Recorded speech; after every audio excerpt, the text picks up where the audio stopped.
Hey guys, आज के video में हम लोग rich dad poor dad book के सेकंड चैप्टर के बारे में बात करेंगे। तो आइए वीडियो शुरू करते हैं। नंबर 1, इम्पॉर्टेंट यह नहीं है कि आप कितना पैसा कमाते हैं, इम्पॉर्टेंट ये है कि आप कितना पैसा अपने पास रख पाते हैं। इसे समझाने के लिए ऑथर 1923 की एक मीटिंग की स्टोरी बताते हैं, जिसमें उस समय के ग्रेट लीडर्स और अमीर बिजनेसमैन्स ने हिस्सा लिया था, जो कि बड़ी स्टील कंपनियों और गैस कंपनियों के मालिक थे, और यही लोग न्यूयॉर्क स्टॉक एक्सचेंज चलाते थे और प्रेसिडेंट की कैबिनेट में भी थे। पर 25 साल के बाद उनमें से ज्यादातर लोग या तो बैंकरप्ट हो गए, या देश से भगोड़े हो गए, या जेल में थे। उन सब के डाउनफॉल में 1929 के स्टॉक क्रैश और मंदी का हाथ था। ऑथर कहते हैं कि आज हम जिस टाइम में रह रहे हैं वह उससे भी ज्यादा उथल पुथल और परिवर्तन वाला है, इसलिए हमारे लिए पैसे से ज्यादा इम्पोर्टेंट पैसे की नॉलेज है। यानी कि इम्पोर्टेंट यह नहीं है कि आप कितना पैसा कमाते हैं, बल्कि आप कितना पैसा रखते हैं और उसे कितनी जनरेशन तक रखते हैं। इसलिए अगर आप अमीर बनना चाहते हैं तो आपको फाइनेंशियल पॉइंट ऑफ व्यू से लिटरेट होने की जरूरत है।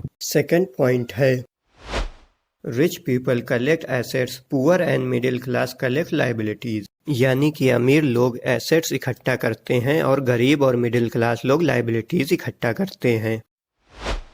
तो आइए सबसे पहले जानते हैं कि एसेट्स क्या होते हैं। एसेट्स वो हैं जो आपकी इनकम बढ़ाते हैं और वह आपकी जेब में पैसे लाते हैं, आपके संपत्ति वाले कॉलम को बढ़ाते हैं, जैसे कि real estate, shares, bonds, dividend, rental income, royalty etcetera. और लाइबिलिटीज वो हैं जो कि आपकी जेब से पैसे निकालती हैं, जैसे कि कार लोन, क्रेडिट कार्ड का कर्ज, एजुकेशन लोन लाइबिलिटीज में आता है, जो कि आपकी जेब से पैसे निकालती हैं।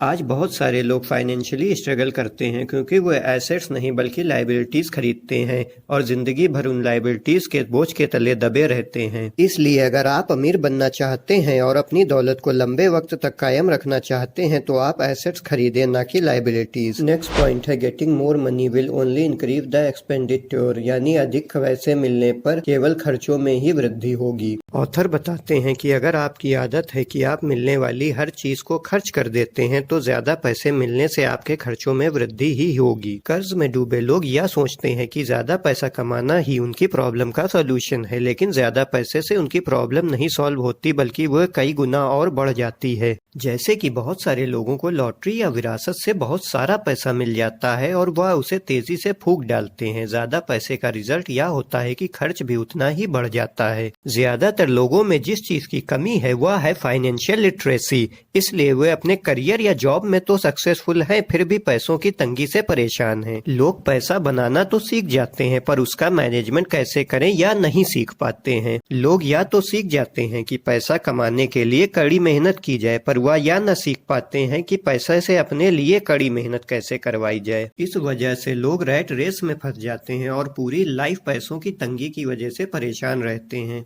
नेक्स्ट पॉइंट है कि your house is not a asset. यानी आपका घर आपकी संपत्ति जनरेट करने वाला एसेट नहीं है। बहुत सारे लोग यह विश्वास करते हैं कि उनका मकान एक एसेट है, लेकिन ऑथर सिखाते हैं कि यह लायबिलिटी है, क्योंकि यह पैसे आपकी जेब से निकालता है। क्योंकि आपका सारा पैसा घर में ही बंध जाता है, घर के टैक्स भी लगते हैं और घर में खर्च भी होता है, जिसकी वजह से आप कहीं और इन्वेस्ट नहीं कर पाते हैं। ऑथर बताते हैं कि इसका यह मतलब नहीं है कि आप कभी भी बड़ा घर नहीं खरीद सकते, लेकिन उससे पहले उन एसेट्स को खरीदें जो कि घर और अन्य लाइबिलिटीज के लिए आपको कैश फ्लो जनरेट करके दे। अमीर लोग एसेट्स और लाइबिलिटीज के फर्क को समझकर और भी ज्यादा अमीर बन जाते हैं। गरीब और मिडिल क्लास लोग रैट रेस में अटके रहते हैं और एसेट्स के नाम पर बस लाइबिलिटीज खरीदते रहते हैं। उनकी आय का सिर्फ एक ही स्रोत होता है और वह है उनकी नौकरी। जब उनकी आय बढ़ती है तो उनका टैक्स भी बढ़ जाता है और उनकी फाइनेंशियल कंडीशन जैसी की तैसी बनी रहती है। ऑथर बताते हैं कि अगर आप अमीर बनना चाहते हैं तो आप अपना फोकस इनकम जनरेट करने वाले एसेट्स पे रखें, अपनी लाइबिलिटीज और खर्चों को थोड़ा कम करें और एसेट्स को बढ़ाते जाएं।